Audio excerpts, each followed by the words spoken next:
All right, so it looks like I'm live. Let me just check here. If you guys see me, let me know in the comments. It looks like I'm live, and then we will get started. Okay, good. I am live on YouTube, and let's see if I'm live on Facebook. YouTube? I mean, not Facebook, LinkedIn. Let's check LinkedIn real quick, and we will get started. I'm excited to share this information with you today. Have a lot of great information to share with you um, as we get started here. All right, so if you see me on LinkedIn, let me know and we will get started. So live.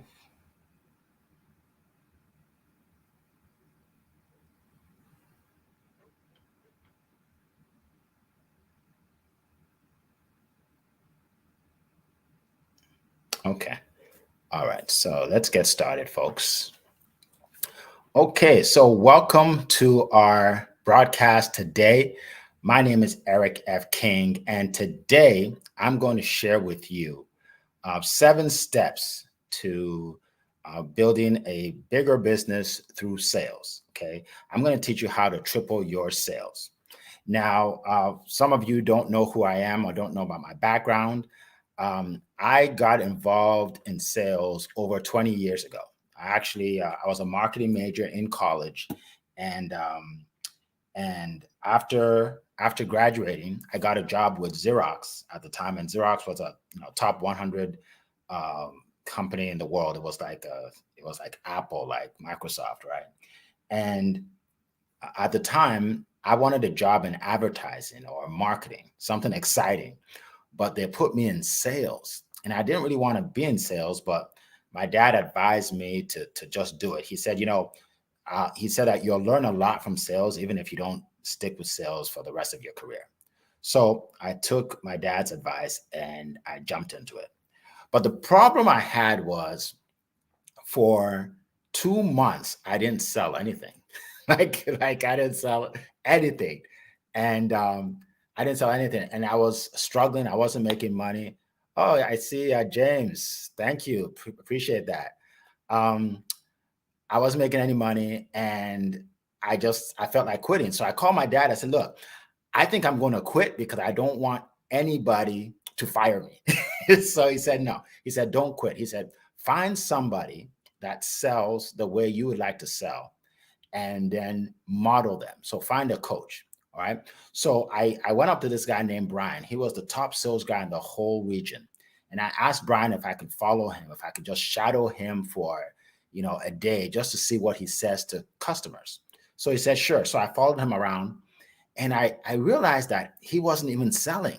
Like I realized that he was just making friends with people, getting to know them, finding out about their problems, their pains, and then coming up with a solution using a copier. So he would recommend a copier to solve their problem, and people started buying the copier. They were like, "Yeah, okay, this looks good. I'll take it." And then they were signing the order. Some of them were trying it out. Said, "Well, can I try it out for a week or two?" He said, "Sure," and that's how he was selling. And I'll never forget, we went to this one business. It's a big company, and we were there for about 45 minutes. And after we were done, he told the decision maker that their current vendor, which is Canon, our competitor, they're doing a great job with them. He said, they're taking good care of you. So if you have any questions about the industry of our industry of copiers, just call me and I'll be glad to help you.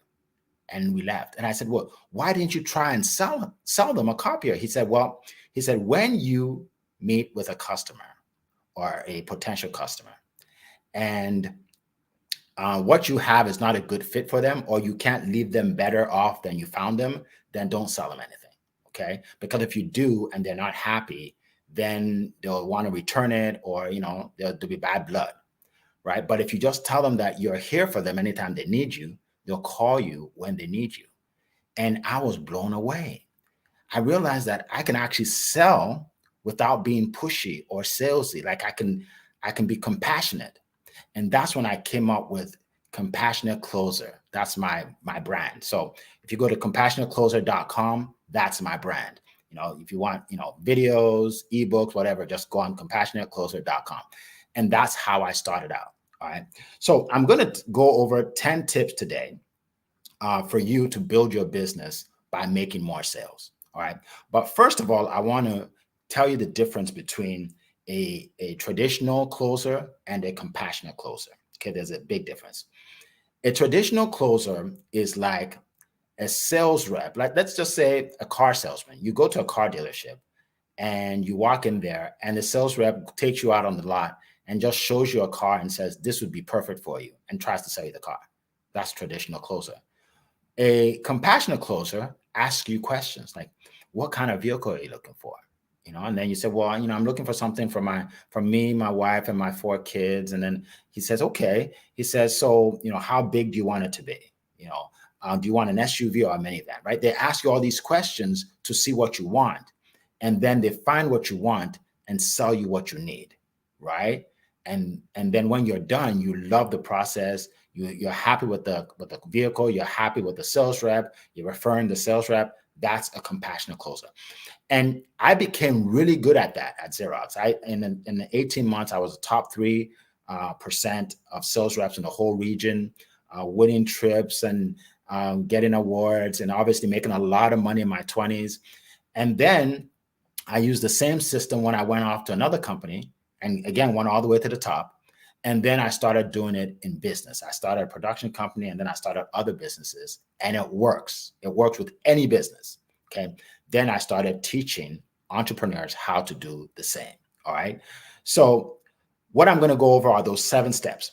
The first step is this: you must build your belief. All right. You must build your belief. You have to believe in yourself, and you have to believe in your offer. How do you build belief in yourself? You build belief in yourself by reading good books, right? Inspirational, motivational, watching videos that help you, like videos like this video right here. It will help with your personal development, right?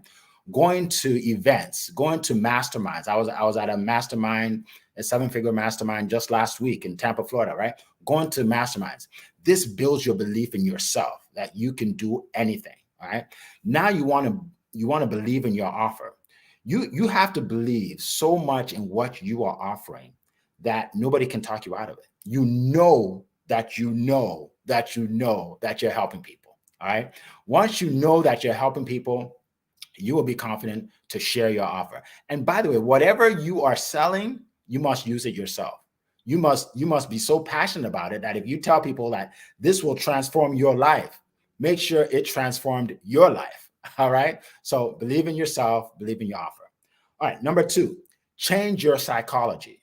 Change your sales psychology. Now, I did a speech, I think it was 2-3 weeks ago. And I started out by asking everybody in the audience, I said, when you think of salespeople, what word comes to mind when you think of salespeople? And people said things like pushy and salesy and slimy, right? All these words, and sleazy, like all these S words, right? Shady. And that's what came to mind. And these were entrepreneurs, right?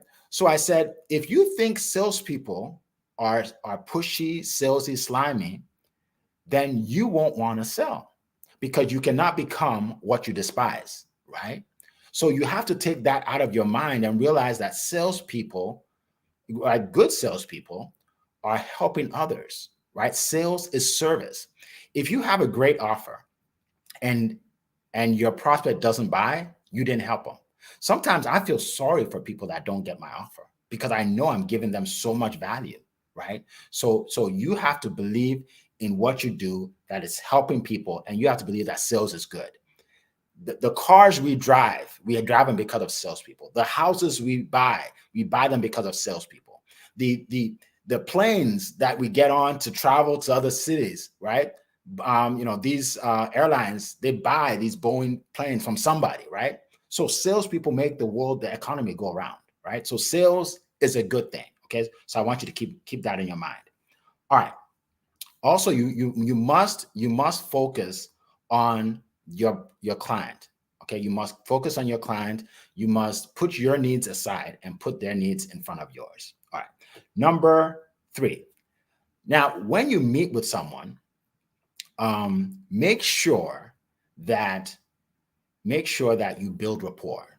All right. Thanks, James. Thanks for the support. Um, when you meet with someone, make sure you build rapport. What's building rapport? Building rapport is when you get to know them on a personal level. You see, it's hard to sell when it's a transaction. When I just have this and I want to sell it to you. That's hard, right? You're just a sales guy. But if you build rapport and you get to know them, now you're a friend and they're buying from a friend, right? So when I meet with people in person, so let's say we meet at a Starbucks or something like that, I start out by talking about something that has nothing to do with sales. I can see their car and say, nice car. Maybe it's their bag. I like your bag, right? And we talk about, they tell me, I'm from such and such a state. Oh, you know what? I've been there before. And we start to build a rapport. So we get to know each other, right? If you're on Zoom, you can do the same thing, right? I had a Zoom with a lady from California today. And first thing I told her, I said, what part of California are you in? She said, LA. I said, you know what? I've been there. I went to Disney World, when I was a kid. My dad took me, right? So we started talking, right? I mean, Disneyland in California. I went to Disney World with my kids in Florida. I got that mixed up. But anyway, and so build a rapport so they get to know you and get to know, like you and trust you. All right. So number 4, sell like a doctor. Sell like a doctor. So what do I mean by this? So I have a sister in Chicago. She's a doctor. And every time I think of what she does, I said, wow, if people just sold like doctors. If you had to go to the doctor, all right, and you are sitting there and the doctor walks in and says, guess what? We have this great antibiotic. It can help you. I'm going to write a prescription for you. He writes a prescription, hands it to you, and walks out.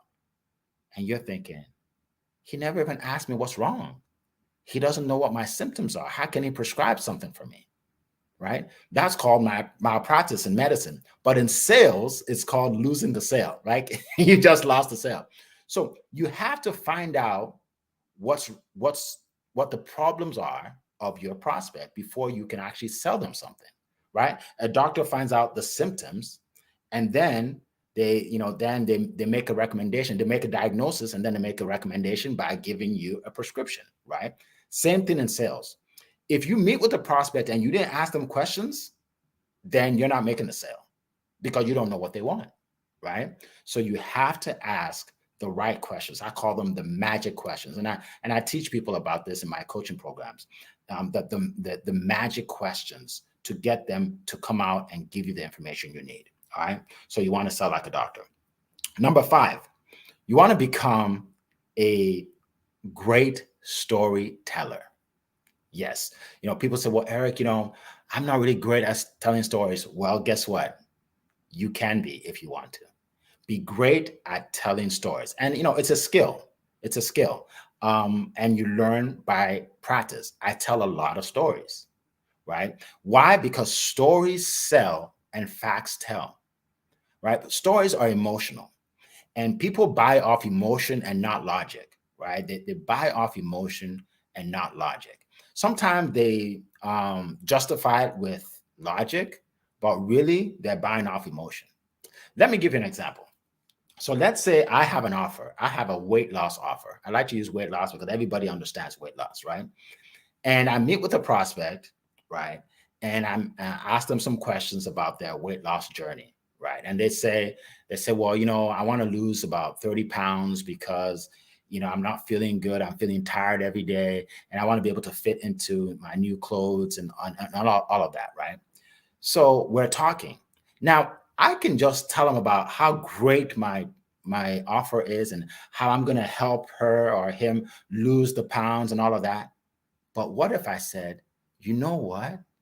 You remind me of Michelle. Michelle had the same situation as you. She was overweight. She wanted to fit into her dress. She actually bought my coaching program, and within 4 weeks, she was able to do that.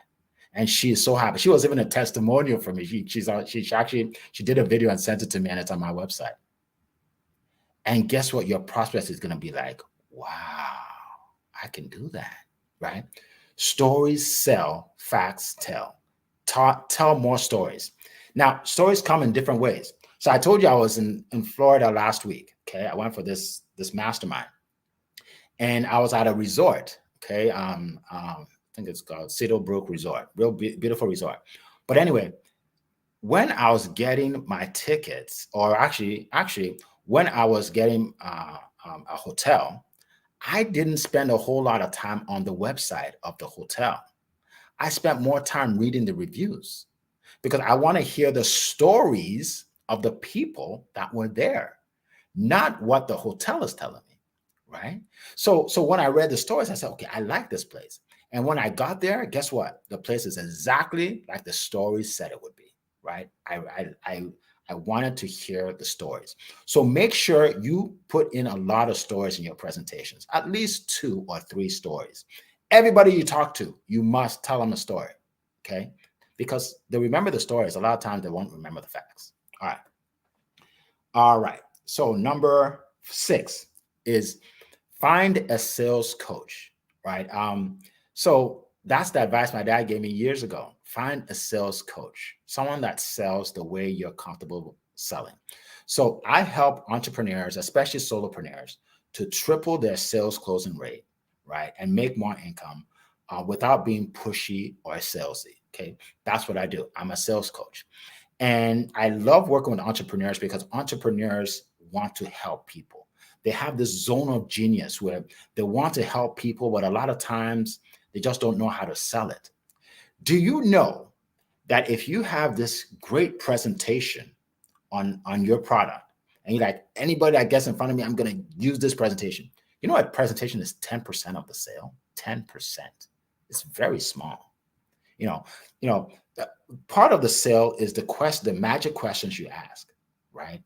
Part of the sale is leading your prospect to the sale, right? You have to lead them. You really do. Because if not, they take over the whole call. They'll ask you 101 questions and you'll feel like you're defended.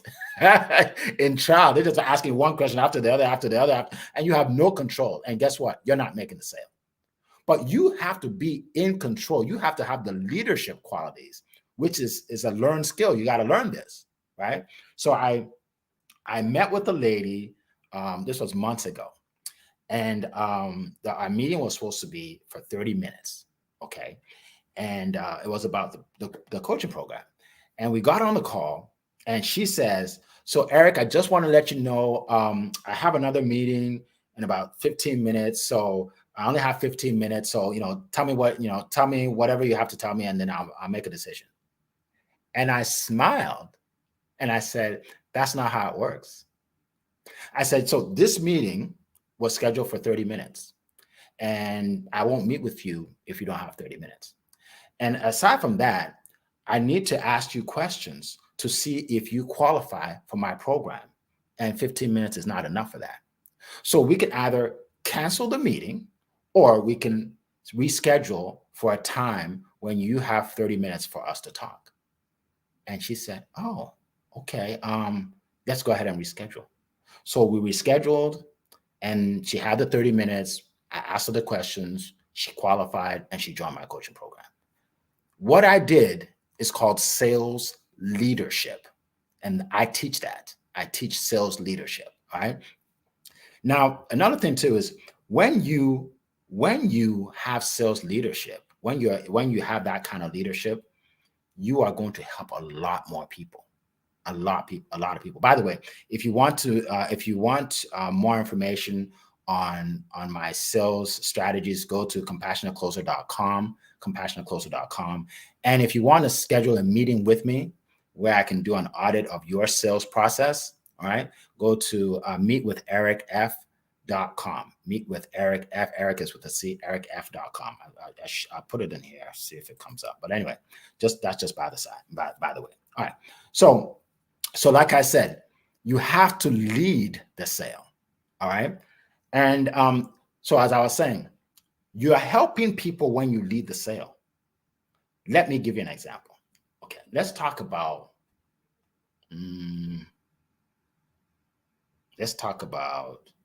tax strategy. Okay, so let's say I'm a tax strategist. I help people save money on taxes.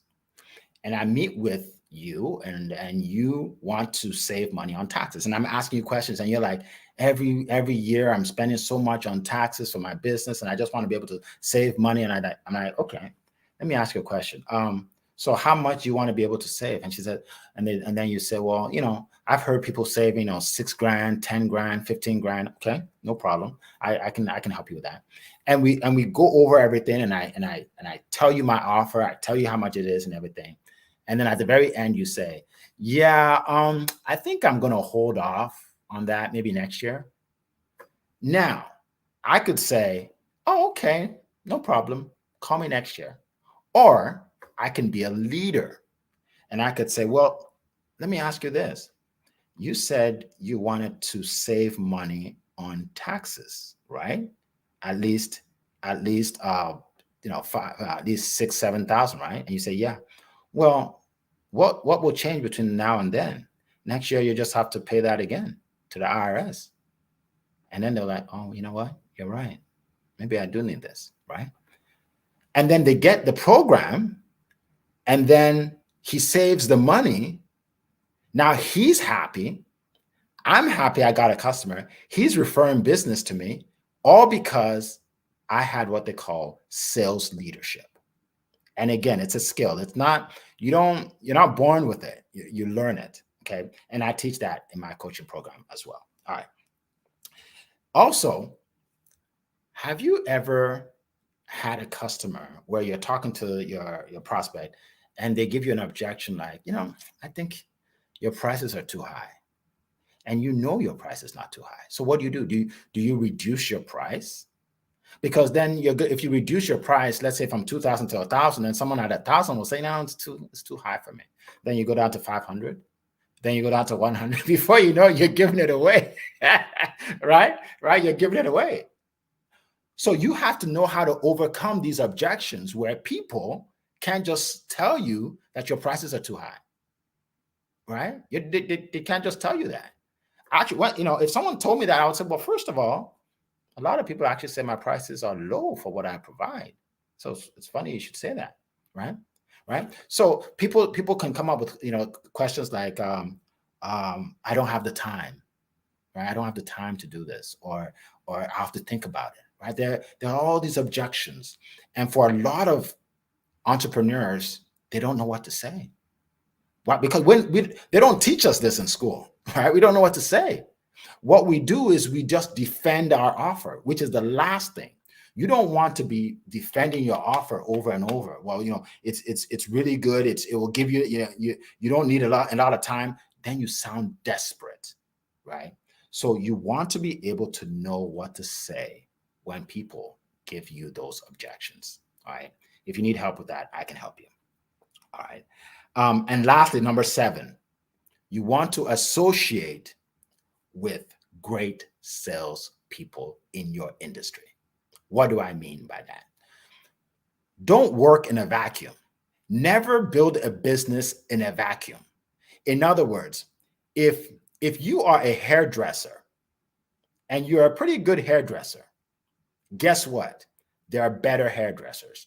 Find an organization, a convention, whatever it is, where there are other hairdressers, and you will learn from some people, from some hairdressers there, things that you never knew, and it will blow you away. Get around the best of the best in your industry, right? If you sit at home and I go, I'm pretty good at what I do, guess what? They're better. There are people that are way better. We call them local champion. You think you're a local champion? Well, guess what? They're national champions. They're world champions, right? Why not learn from the best? So always go to where the successful people are, the best of the best in your industry. I don't care what industry you're in. Whatever industry you're in, you want to find the masterminds. You want to find the events, the conventions where you can go. Now, if you don't have the money right now, there's some online on Zooms, right? Like I go to events at least once every 3 months, events for what I do, right? Sales events, right? Or online marketing, which I do, right? I'm always going to these events to learn more. Because if your coach doesn't have a coach, you need to find another coach. All right. Everybody needs a coach. Michael Jordan had a coach, right? The best of the best always have a coach. So get a coach. If you want my help, again, you can schedule a call, meetwithericf.com. I'll actually put it in the chat here, meetwithericf.com. And we can meet, and and I will what I'll do is I will give you some tips on what you can do to level up your game, and then go to compassionatecloser.com. And if you go to compassionatecloser.com, you will be able to download my free ebook. It's a short read, maybe 10 minutes, but you will love it. You'll be blown away by my masterclass, 15-minute masterclass. Okay. So you want to do that, definitely go to compassionatecloser.com and check out my ebook and my masterclass. Let me just send this out. Okay. And my masterclass. I see YouTube. I'm not seeing LinkedIn. I hope you're on. If you're not, go to YouTube. If you're not, go to Eric F. King on YouTube. But anyway, let me just check. Maybe see what's going on here on LinkedIn. I don't see it. It says I'm live. I'm there. There we are. There we go. All right. So I appreciate all of you jumping on. Appreciate the kind comments. Love you all. And stay tuned for more of these lives. I'm going to be doing a lot of lives, guys. I want to change people's lives, right? Whether you buy something from me or not, I want people to say, you know what? I watched something Eric said, and I made an extra $100,000, and I didn't even pay him anything. All right. I want to make an impact in the world. All right. So thank you very much for being on. Yes. Good night, James. Appreciate it. And as always, make it a great day, everybody. Bye-bye.